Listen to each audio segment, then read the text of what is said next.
Iran, a nation with the world's largest energy reserves, the beating heart of oil and gas in the region.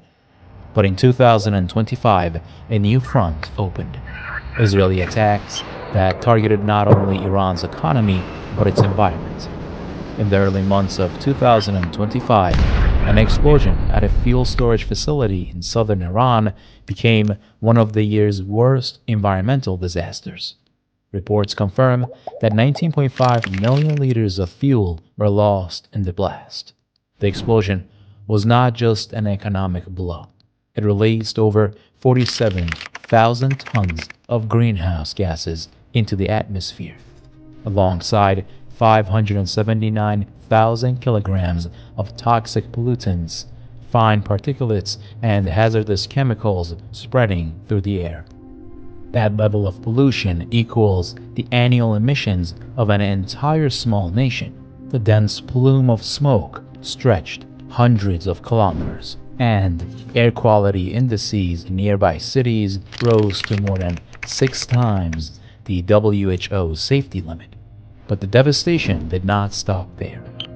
In another strike, mass gas flaring at oil and gas facilities emitted over 12 million tons of CO2, roughly equal to Lebanon's total annual emissions. The attacks also left a heavy mark on the Persian Gulf.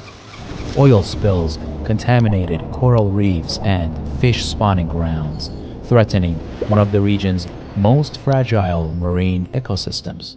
In the aftermath of the 12-day campaign, around 150,000 tons of war debris blanketed southern Iran. Pollution levels in Tehran, with 47,000 tons of greenhouse gases and 579,000 kilograms of toxins released, became another grim symbol of the environmental costs of war. Most alarming of all were the attacks near Iran's nuclear facilities. The year 2025 saw several cyber attacks and explosions around sensitive nuclear sites.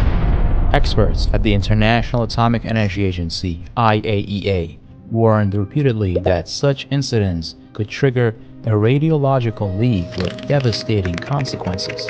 Even a minor release of radioactive material could contaminate hundreds of square kilometers of land, seep into groundwater, and cause cancers, genetic disorders, and long-term ecological damage.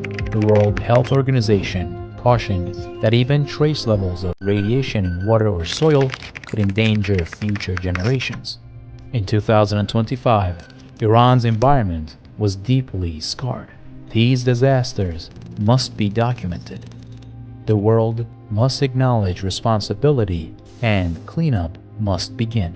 The land of Iran is a legacy, a trust for future generations, a legacy that must not become another casualty of war and sabotage.